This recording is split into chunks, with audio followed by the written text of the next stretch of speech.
सत्तेला घाबरणार असाल तर काही उपयोगाचं नाही. सत्तेची भीती वाटत असेल तर सत्ता उलथवलीच पाहिजे असं विधान उद्धव ठाकरेंनी केलं. जळगाव आणि पाचोऱ्यातील शिंदे गट आणि भाजप कार्यकर्त्यांनी उद्धव ठाकरेंच्या उपस्थितीत पक्षप्रवेश केला. यावेळेस कार्यकर्त्यांना मार्गदर्शन करताना उद्धव ठाकरेंनी हे वक्तव्य केलं.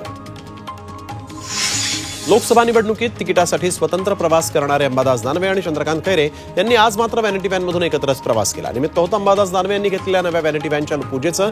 लोकसभेसाठी तिकीट मागणारे आता मात्र उद्धव ठाकरे यांनी ज्याला तिकीट देईल त्याच्यासाठी आम्ही एकनिष्ठेनं काम करू, प्रचार करू असं म्हटलेलं आहे. त्यामुळे उद्धव ठाकरेंनी या दोघांचीही समजूत काढली का असा प्रश्न आता उपस्थित झाला आहे.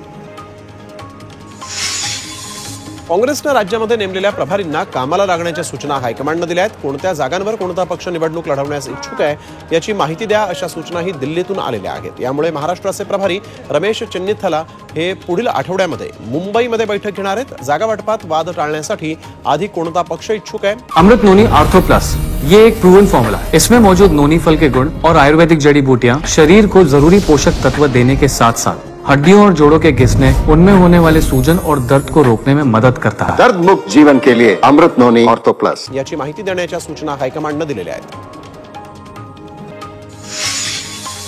नितीश कुमार जेडीयूचे नवे अध्यक्ष बनले आहेत. जनता दल युनायटेडच्या लल्लन सिंग यांनी अध्यक्षपदाचा राजीनामा दिला. त्यामुळे नितीश कुमार यांच्याकडे पुन्हा अध्यक्षपदाची कमान सोपवण्यात आली.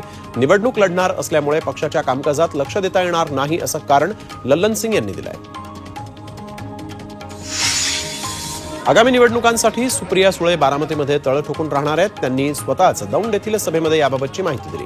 सध्या उद्भवलेल्या परिस्थितीमध्ये लोकसभा आणि विधानसभा निवडणुका महत्त्वाच्या असल्याचं यावेळेस त्यांनी कार्यकर्त्यांना सांगितलं. त्याचबरोबर ऑक्टोबर 2024 पर्यंत मुंबईला जाणार नाही असंही त्यांनी जाहीर केलं.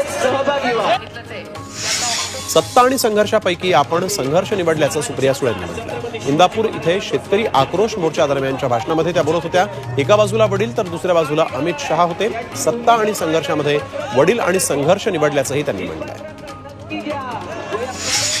अमोल कोल्हे यांनी पुन्हा एकदा उपमुख्यमंत्री अजित पवार यांना सुनावलंय. अजित पवारांनी केंद्रात जाऊन शेतकरी हिताचे निर्णय घ्यावे असं आवाहन कोल्हेंनी केलं. शेतकरी आक्रोश मोर्चा दौंडमध्ये आलेला होता त्यावेळेस ते बोलत होते. एक फुल दोन डाऊटफुल असं हे सरकार असल्याची टीका त्यांनी केली आहे. पक्ष संघटना मजबूत करण्यासाठी अजित पवारांनी राज्यातील सर्व जिल्हाध्यक्ष शहराध्यक्षांना गाड्या देण्याचा निर्णय घेतला. याचा सर्वाधिक लाभ पुणे जिल्ह्याला होण्याचीही शक्यता असून पुण्याला 3 किंवा 4 गाड्या मिळणार आहेत. राज्यातील पदाधिकाऱ्यांसाठी जवळपास 80 गाड्या घेतल्या जाणार आहेत.